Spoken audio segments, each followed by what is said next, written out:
ሰበር ዜና አቶ አረጋ ከበደ ከፋኖ መሪዎች ጋር ሚስጥራዊ ንግግር መጀመራቸው ታወቀ።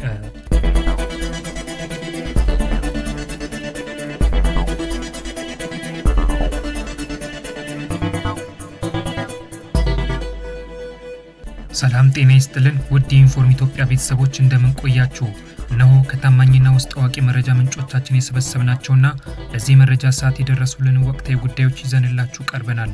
ውድ የኢንፎርም ኢትዮጵያ ቤተሰቦች ወቅታዊ መረጃዎቻችንን ለመከታተል ያመቻችሁ ዘንድ ዋና ዋና ጉዳዮቹን አስቀድመን እናሳውቃችሁ። አቶ አንዳርጋቸው ጽጌ ዘመነ ካሴን አጣብቂኝ ውስጥ ማስገባቱና የአማራ ፋኖ ብሔራዊ ንቅናቄ አፈብን አመራሮችን ለሁለት መክፈሉ ተሰማ። አቶ አንዳርጋቸው ጽጌ ዘመነ ካሴን አጣብቂኝ ውስጥ የከተተበት ዝርዝር ምክንያት ታውቋል። አቶ አንዳርጋቸው ጽጌ ምክንያት የአማራ ፋኖ ብሔራዊ ንቅናቄ አመራሮች ለሁለት የተከፈሉበት ጉዳይ የተመለከተ መረጃም ተገኝቷል። አቶ አንዳርጋቸው ጽጌ ምክንያት በአማራ ፋኖ ብሔራዊ ንቅናቄ ላይ የህልውና አደጋ እንደተደቀነም ታውቋል። በዝርዝር እንመለከተዋለን። ሰበር ዜና አቶ አረጋ ከበደ ከፋኖ መሪዎች ጋር ሚስጥራዊ ንግግር መጀመራቸው ታወቀ። ከአቶ አረጋ ከበደ ጋር ሚስጥራዊ ድርድር የጀመሩ የፋኖ አመራሮችም ታውቀዋል።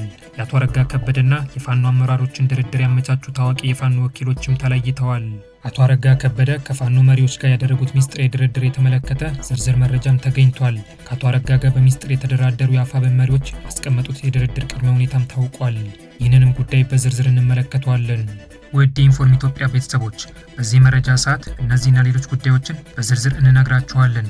አስቀድማችሁ ቻናላችንን ላይክ እና ሼር እንድታደርጉና መረጃዎቻችንን እንድትከታተሉ በአክብሮት እንጋብዛለን። አቶ አንዳርጋቸው ጽጌ ዘመነ ካሴን አጣብቂኝ ውስጥ ማስገባቱና የአማራ ፋኖ ብሔራዊ ንቅናቄ አፈብን አመራሮችን ለሁለት መክፈሉ ተሰማ። አቶ አንዳርጋቸው ጽጌ ዘመነ ካሴን አጣብቂኝ ውስጥ የከተተበት ዝርዝር ምክንያት ታውቋል።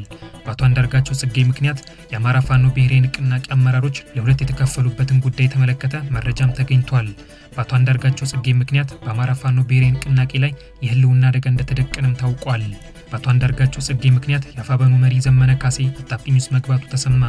አቶ አንዳርጋቸው ዘመነን አጣብቂኝ ውስጥ የከተተበት ዝርዝር ምክንያት ታወቀ። በአቶ አንዳርጋቸው ጽጌ ምክንያት የአማራ ፋኖ ብሔራዊ ንቅናቄ አመራሮች ለሁለት መከፈልን የተመለከተ መረጃም ተገኝቷል።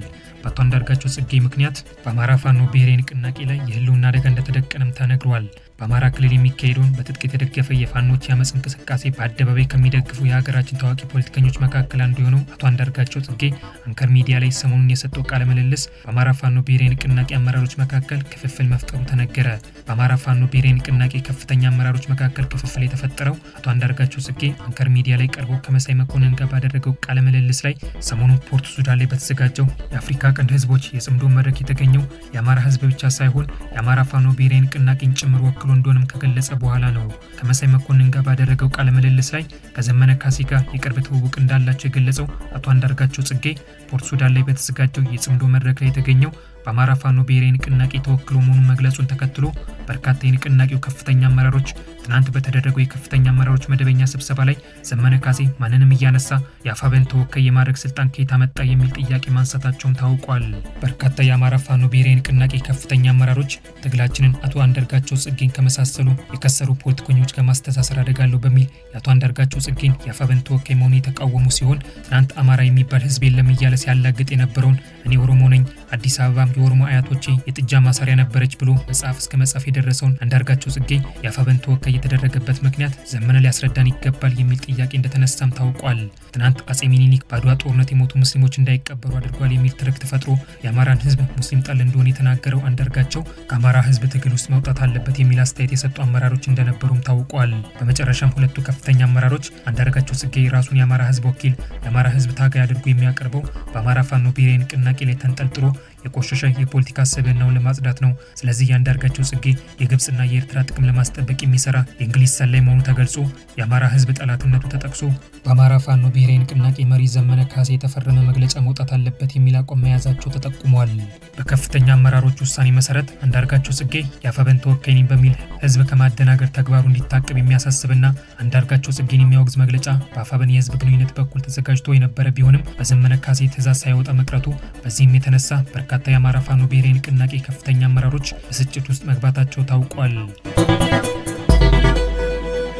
ሰበር ዜና አቶ አረጋ ከበደ ከፋኖ መሪዎች ጋር ሚስጥራዊ ንግግር መጀመራቸው ታወቀ። ከአቶ አረጋ ከበደ ጋር ሚስጥራዊ ድርድር የጀመሩ የፋኖ አመራሮችም ታውቀዋል። የአቶ አረጋ ከበደና የፋኖ አመራሮችን ድርድር ያመቻቹ ታዋቂ የፋኖ ወኪሎችም ተለይተዋል። አቶ አረጋ ከበደ ከፋኖ መሪዎች ጋር ያደረጉት ሚስጥራዊ ድርድር የተመለከተ ዝርዝር መረጃም ተገኝቷል።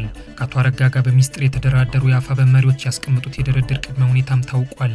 የአማራ ክልል ፕሬዝዳንት አቶ አረጋ ከበደ ከፋኖ መሪዎች ጋር ሚስጥራዊ ድርድር መጀመራቸው ተሰማ። ከአቶ አረጋ ከበደ ጋር ሚስጥራዊ ድርድር የጀመሩ የፋኖ አመራሮችም ታውቀዋል። የአቶ አረጋ ከበደና የፋኖ አመራሮችን ድርድር ያመቻቹ ታዋቂ የፋኖ ወኪሎችም ተለይተዋል። አቶ አረጋ ከበደ ከፋኖ መሪዎች ጋር ያደረጉት ሚስጥራዊ ድርድር የተመለከተ ዝርዝር መረጃም ተገኝቷል።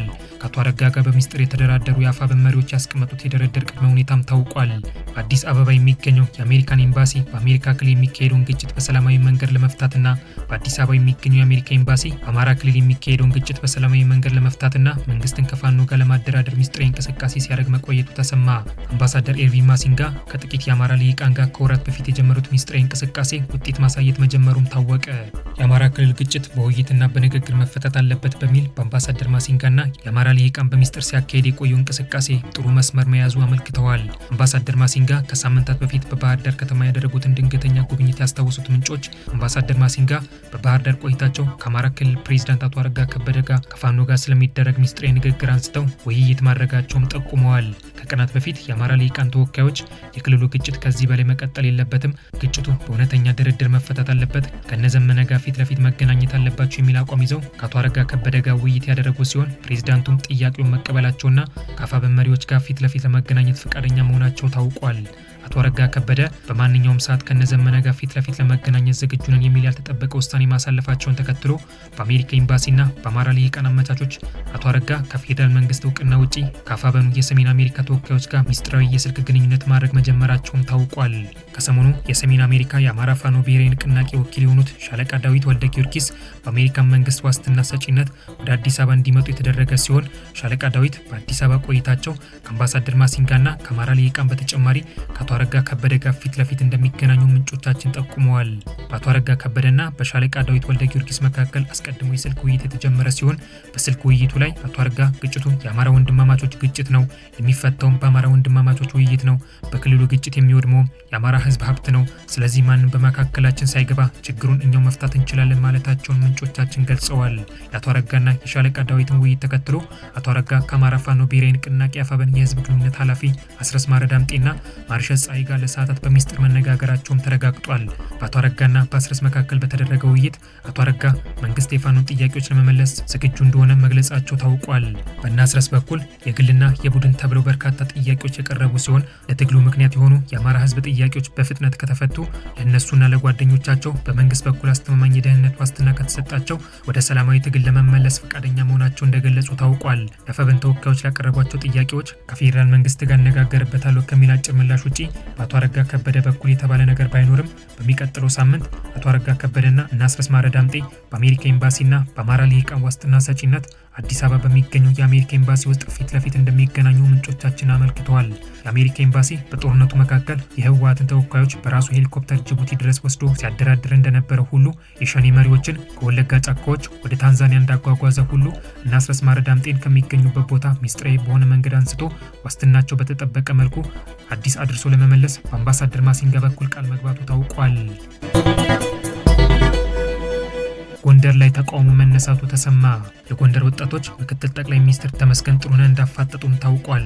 የጎንደር ወጣቶች በምክትል ጠቅላይ ሚኒስትር አቶ ተመስገን ጥሩነህ ላይ ቁጣቸውን በድፍረት መግለጻቸው ተሰማ። የጎንደር ወጣቶች አዲስ የትግል ስትራቴጂ ሊከተሉ እንደሚችሉም ለምክትል ጠቅላይ ሚኒስትር አቶ ተመስገን ጥሩነህ እንደገለጹም ታውቋል። ምክትል ጠቅላይ ሚኒስትር ተመስገን ጥሩነህ በጎንደር ተቃውሞ እንደገጠማቸው ተሰማ። የጎንደር ወጣቶች በጠቅላይ ሚኒስትር አብይና ምክትል ጠቅላይ ሚኒስትሩ አቶ ተመስገን ጥሩነህ ላይ ቁጣቸውን በድፍረት መግለጻቸው ታውቋል። የጎንደር ወጣቶች አዲስ የትግል ስትራቴጂ ሊከተሉ እንደሚችሉም ለምክትል ጠቅላይ ሚኒስትሩ አቶ ተመስገን ጥሩነህ ገልጸዋል። የጎንደር ወጣቶች ከምክትል ጠቅላይ ሚኒስትር አቶ ተመስገን ጥሩነህ ጋር መጋፈጣቸውም ተሰማ። የጎንደር ወጣቶች ከምክትል ጠቅላይ ሚኒስትር አቶ ተመስገን ጥሩነህ ጋር የተፋጠጡት ለይፋዊ የስራ ጉብኝትና የምርጫ ቅስቀሳ ሰሞኑን በጎንደር ከተማ በተገኙበት ወቅት እንደሆነም ታውቋል። በምክትል ጠቅላይ ሚኒስትር አቶ ተመስገን ጥሩነህ ጥያቄ ኢመደበኛ በሆነ መንገድ የተሰባሰቡ የጎንደር ወጣቶች በፌዴራል መንግስትም በአማራ ክልል ባለስልጣናት ላይ ያላቸውን ቅሬታና ተቃውሞ በድፍረት መግለጻቸውም ተሰምቷል። በአማራ ፖለቲካ ውስጥ ጎንደር ጠልነት ነግሷል። አቶ አረጋ ከበደ የጎንደርን ልጆች ከክልሉ መዋቅር ለቃቅሞ አስወጥቷል የሚል ክስ በክልሉ ርዕሰ መስተዳድር ላይ በድፍረት ያቀረቡት የጎንደር ወጣቶች ጎንደር ሁነኛ ሰው እንዳይኖራት በአደባባይ ሲሰራ ጠቅላይ ሚኒስትር አብይ አህመድም ሆኑ ምክትል ጠቅላይ ሚኒስትር አቶ ተመስገን ጥሩነህ አይቶ እንዳላየ በማለፋቸው ቅሬታ እንዳላቸው መግለጻቸውም ተሰምቷል። ወጣቶቹ ከቀናት በፊት የአማራ ፋኖ ብሔራዊ ንቅናቄ አባላት ደብረ ታቦርን፣ ንፋስ መውጫን፣ ደራንና ደልጊን ጨምሮ በተለያዩ የደቡብ ጎንደር ከተሞች ገብተው ድንገተኛ ጥቃት ማድረሳቸውን ተከትሎ ስለደረሰው ጉዳት ለምክትል ጠቅላይ ሚኒስትር አቶ ተመስገን ጥሩነህ በዝርዝር አስረድተዋል። የአማራ ፋኖ ብሔራዊ ንቅናቄ ታጣቂዎች በተለያዩ የደቡብ ጎንደር ከተሞች ገብተው በከፈቱት ድንገተኛ ጥቃት ከ500 በላይ ሰዎች የተገደሉ ሲሆን ለጊዜው ቁጥራቸው በትክክል ያልታወቁ የአካባቢ ሚሊሻዎችና ወጣቶች ታግተው መወሰዳቸውም ታውቋል። የአማራ ፋኖ ብሔራዊ ንቅናቄ ታጣቂዎች በተለያዩ የደቡብ ጎንደር ከተሞች ገብተው በከፈቱት ድንገተኛ ጥቃት በርካታ የህዝብ ተቋማት፣ ባንኮች፣ ፖሊስ ጣቢያዎች፣ ሆቴሎች፣ ትምህርት ቤቶችና ሆስፒታሎች መውደማቸውም ይታወቃል። ከምክትል ጠቅላይ ሚኒስትር አቶ ተመስገን ጥሩነህ ጋር የተወያዩት የጎንደር ወጣቶች ዘመነ ካሴና አረጋ ከበደ ተናበው እየጨፈጨፉን ነው፣ አረጋ ከበደ የነ ዘመነ ካሴን ጎንደርን ቅስሜ መስበር ፕሮጀክት ተባባሪ ነው የሚል ጠንከር ያለ ክስ በድፍረት ያቀረቡት የጎንደር ወጣቶች የፌዴራል መንግስቱንም መከላከያንም በብርቱ ወቅሰዋል። በጎንደር ጥላቻ የከሰሩ የህወሓት ተላላኪዎች በጎንደር ላይ ጄኖሳይድ እየፈጸሙ ነው፣ እናንተም ምንም አላደረጋችሁልንም የሚል ቁጣቸውን ለምክትል ጠቅላይ ሚኒስትሩ በተደጋጋሚ ያሰሙ የጎንደር ወጣቶች ትናንት ታግለን የጣልነው ህወሓት የጎጃምና ወሎ ፋኖዎችን ተጠቅሞ ሲያጠፋን ቁጭ ብለን አናይም፣ ሀገር አለን መንግስት አለን ብለን እንጂ ለራሳችን አናንስም ሲሉ ተደምጠዋል። ሰኔ 15 በጎንደር የቁርጥ ቀን ልጆች ላይ ጄኖሳይድ ሲፈጸም ትናንትና ከፍ ያሉ ተነጥለው ሲሞቱ ዝማል። አሁን ደግሞ በዘመነ ካሴ ቀጭን ትዕዛዝ ግንባራቸውን በሏቸው ተብለው በጠራራ ፀሐይ የጎንደር ልጆች ተጨፈጨፉ የሚል ቁጣ ያሰሙ የጎንደር ወጣቶች ዛሬ ደብረ ታቦርን፣ ንፋስ መውጫን፣ ደራንና ደልጊን አወደሙ፣ ነገ ደግሞ ተረኛዋ ጎንደር ነች ሲሉ ተደምጠዋል። በደብረ ታቦር፣ በንፋስ መውጫ፣ በደራና በደልጊ ተለቅመው የተጨፈጨፉት ትናንት የህወሓትን ወረራ የተከላከሉ ኢትዮጵያን ከመፍረስ የታደጉ የጎንደር የቁርጥ ቀን ልጆች ናቸው በሚል አስተያየቱን የጀመረው አንዱ የጎንደር ወጣት ዘመነ ካሴ ትናንት እነ መለስ ዜናዊ፣ እነ ስብሐት ነጋና በረከት ስምኦን የአማራ መነሻም የአማራ ፖለቲካ ሴንተርም ጎንደር ነው፣ ጎንደርን በመስበር የአማራን ትግል በቀላሉ መስበር ይቻላል በሚል የጀመሩትን የህወሓት ፕሮጀክት እያስፈጸመ ነው። አረጋ ከበደም ይህንን ተግባር እየደገፈ ነው። ሰላምን መርጠው እጅ የሰጡ ወንድሞቻችን ጭምር እየተሳደዱ ነው። አንዴ አማች፣ አንዴ ስኬድ፣ አንዴ ፋፉንዴ እየተባልን በጎንደሬነታችን ብቻ እየተገለልን ነው ሲሉ ተሰምተዋል። ሰኔ 15 እነ ዶክተር አምባቸው መኮንንን ለይተው ገድለው አብይን የገደላቸው ብለው ሲያጃጅሉን ቆዩ፣ እናንተም እውነታውን እያወቃችሁ ሸፋፈናችሁት በሚል ምክትል ጠቅላይ ሚኒስትር ተመስገን ጥሩነህን በግልጽ የወቀሰው ሌላኛው የጎንደር ወጣት የምዕራብ ትግራይና የሰሜን ጎጃም ፖለቲከኞች በጎንደር ላይ እስከመቼ ይቀልዳሉ? የጎንደር አርሶ አደሮች፣ ወጣቶች፣ መምህራን እንደ ከብት በባዶ እግራቸው ሲነዱ ሰውነህ ጎንደሬ ነህ እያሉ በቪዲዮ ሲቀርጹ የጎንደር ነጋዴዎች ንብረት በየቦታው ተነጥሎ ሲዘረፍ ሲቃጠል ምን አደረጋችሁ የሚል ጠንከር ያለ ጥያቄ አቅርበዋል። ምክትል ጠቅላይ ሚኒስትር አቶ ተመስገን ጥሩነህ በልህና በቁጣ የሚናገሩትን የጎንደር ወጣቶችን በዝምታ ካዳመጡና ካረጋጉ በኋላ ጎንደር የምትታመሰው ከውጭም ከውስጥም በተሰባሰቡ ጠላቶች ምክንያት መሆኑን ማወቅ አለባችሁ። የህወሓትን ፍላጎት የሻዕቢያ እንቅስቃሴ መርሳት የለባችሁም።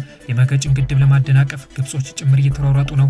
ስለዚህ በጠላት ወጥመድ ውስጥ መውደቅ የለብንም። ወያኔ የሚፈልገው ጎንደርን የግጭት ማዕከል ማድረግ፣ የጉና ተራራን ይዞ ጎንደርን ከመሃል ሀገር መነጠል ነው። ወያኔ ዘመኑን የማያውቅ እጅግ ኋላ ቀር ስብስብ ነው። የሚያደርጉትን ሁሉ እናውቃለን። ዝም የምንለው ምክንያት ስላለን ነው። እመኑን፣ ወያኔ መቃብሩን እየቆፈረ ስራ እያቃለለልን ነው። ስለዚህ ጥቂት ጊዜ ብቻ ታገሱን። ሁሉም ቦታውን ይይዛል። በቅርቡ አዲስ ነገር ትሰማላችሁ በማለት ወጣቶቹንም ለማረጋጋት ሞክረዋል።